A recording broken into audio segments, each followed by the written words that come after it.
Congolaises, Congolais, chers compatriotes et amis du Congo-Brazzaville. En ce début d'année 2026, suivant la tradition, le Mouvement pour agir, en sigle MPA, vient vous présenter avec force et humilité toute sa gratitude au peuple congolais pour son attachement à la nation et relever par la même occasion, avec grand regret, le prix fort d'une vie déjà hypothétique que continue de payer le peuple congolais. L'année 2026, qui devait définir un nouveau prisme, gage de nouvelles espérances attendues par tous, peine à laisser entrevoir une décrispation significative de la situation sociopolitique au Congo-Brazzaville. Si on s'en tient à la Constitution du 25 octobre 2015, l'organisation d'une élection présidentielle prévue le 15 mars 2026 relève davantage d'une gageure que d'un acte civique honorable qui, en général, invite les citoyens d'un État à s'exprimer librement dans un climat de ferveur et de paix. Tel n'est pas le cas.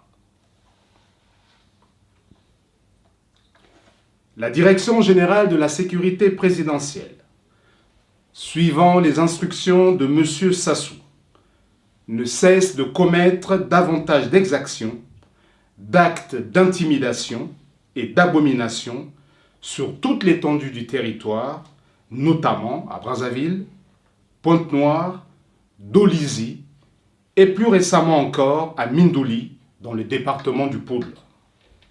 Dans ce département, des affrontements entre les sympathisants du révérend pasteur Ntoumi et les éléments de la DGSP ont causé de nombreux morts civils et militaires, en plus des dégâts matériels.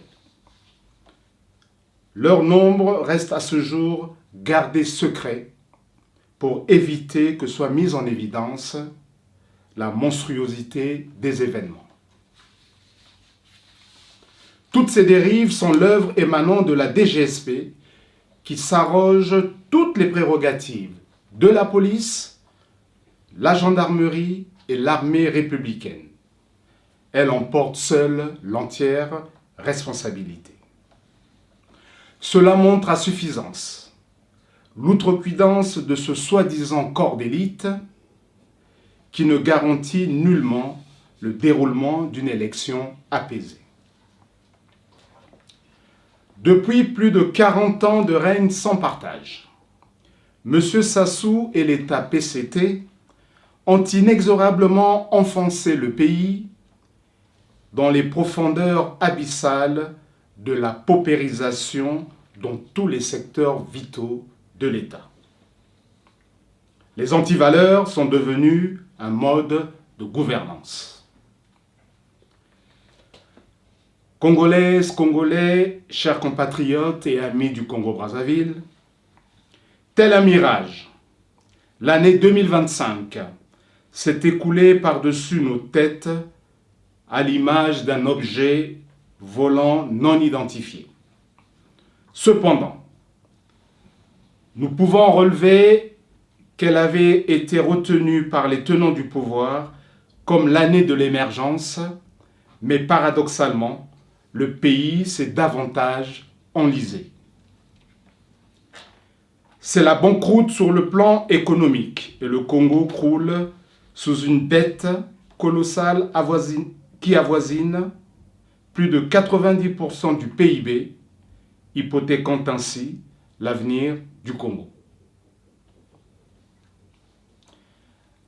L'année de la jeunesse, pompeusement clamée par les gouvernants, promettait la création de 100 000 emplois pour les jeunes. Malheureusement, elle s'est soldée par un drame au stade d'Ornano, induisant la mort d'une trentaine de personnes. Ces jeunes avaient été invités, nuitamment pour un hypothétique recrutement dans les forces armées congolaises.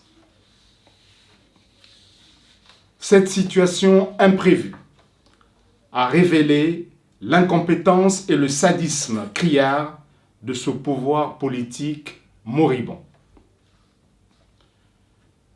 De nombreux scandales financiers ont également ruiné et appauvri l'État au bénéfice des gouvernants véreux, nullement inquiétés par la justice. Par conséquent, la disparition des 14 000 milliards de francs CFA réservés pour les générations futures disparaissent d'un compte de dépôt à la Banque des États d'Afrique centrale, pendant que 60 milliards alloués pour les bourses des étudiants se volatilisent chaque année sans laisser de traces. Dès lors, l'alternance politique se présente comme un impératif incontournable afin de sauver le Congo d'un naufrage certain. Congolaises, Congolais, chers compatriotes et amis du Congo-Brazzaville. Au Congo-Brazzaville croupissent dans les prisons un grand nombre de détenus politiques et d'opinion qui ont été arrêtés et condamnés arbitrairement, au premier rang desquels figurent le général Jean-Marie Michel Mokoko et le ministre André Okombi Salissa, tous deux anciens candidats à l'élection présidentielle de 2016, et tant d'autres encore qui subissent le même sort.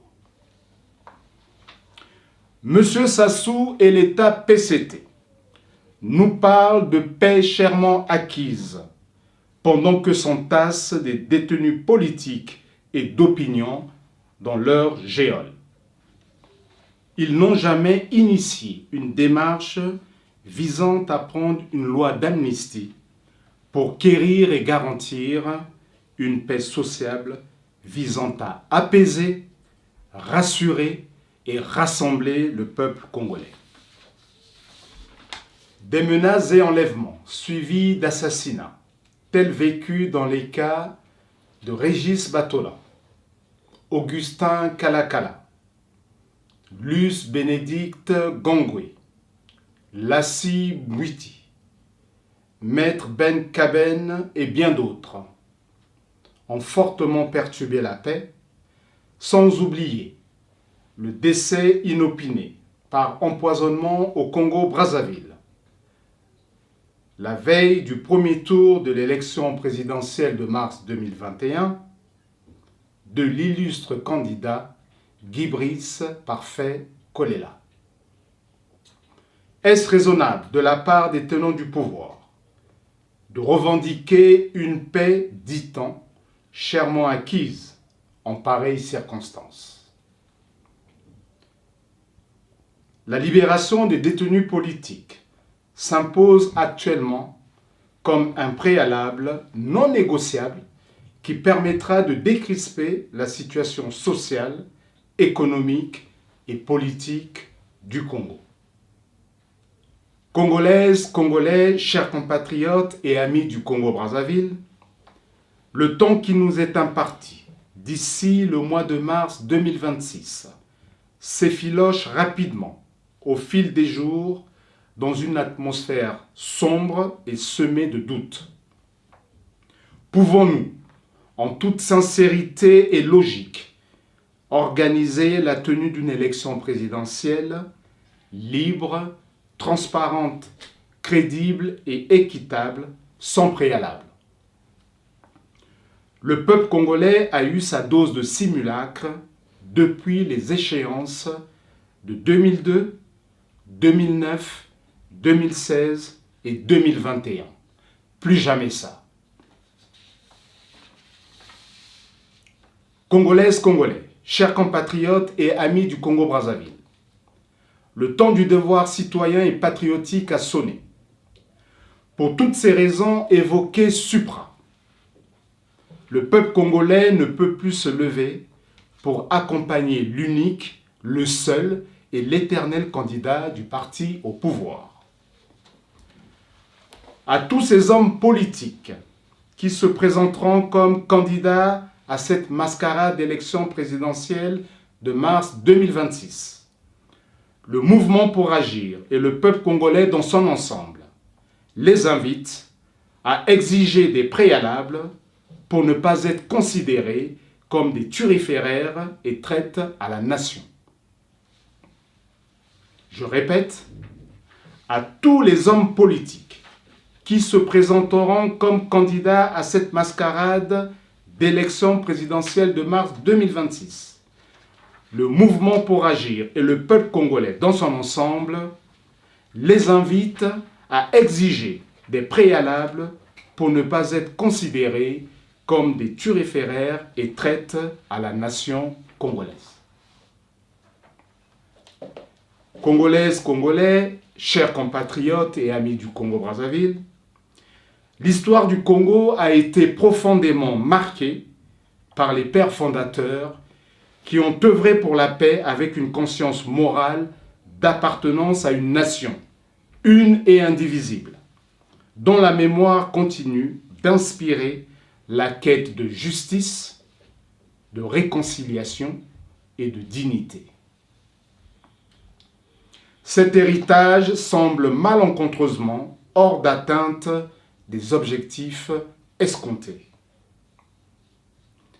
À l'approche de cette échéance importante pour la nation, le mois de mars revêt une forte charge émotionnelle et mémorielle. Ce moment devrait être abordé dans un esprit de recueillement et de respect afin qu'il puisse contribuer à la cohésion nationale et au bien-être pour tous. Que la nouvelle année 2026 ouvre le chemin de l'espoir de tous les possibles, conduisant à une paix véritable et durable qui favorise l'écoute mutuelle, l'échange, le partage et renforce les fondements d'une société viable où chaque Congolais vivrait sans crainte dans la dignité, la solidarité et la fraternité. Pour ce faire, tous les démocrates épris de paix et de justice, les forces de défense et de sécurité, ainsi que la jeunesse, sont invités par le mouvement pour agir à dire non à l'élection présidentielle sans préalable en mars 2026. Non à toutes les dérives et comportements déviants. Non aux turiféraires pour la mascarade électorale. Non à la coupure d'Internet. Non à la publication nuitamment des résultats. Non à la caution de 25 millions de francs CFA. Non à l'intimidation, la peur inculquée et les menaces à peine voilées. Non à la tricherie. La Constitution de la République du Congo-Brazzaville, norme supérieure de la loi, socle de l'organisation institutionnelle de notre société, édicte et stipule dans son préambule, le peuple a le droit à la désobéissance civile quand les actes des gouvernants compromettent la vie des citoyens. Pour se prévaloir de sa légitimité, le peuple dit à haute et intelligible voix oui au dialogue national inclusif, oui à la transparence, l'équité et la représentativité, oui à l'alternance pour faire respirer notre démocratie. Oui à la transition politique. Oui à la rupture et aux états généraux de la nation. Oui à la limitation des mandats. Oui à la révision maîtrisée du fichier électoral, base fondamentale d'une élection crédible. Oui à la libération, tant attendue, des détenus politiques et d'opinion, gage d'apaisement et de décrispation du climat sociopolitique. Oui pour le vote de la diaspora. Dans un bel élan patriotique, le mouvement pour agir soutient le groupe de la diaspora où se retrouvent tous les Congolais de tous bords. Nous invitons tous les membres de la diaspora à rejoindre cette dynamique qui dit non à l'élection présidentielle sans préalable du 15 mars 2026. Vive le Congo, vive la République une et indivisible.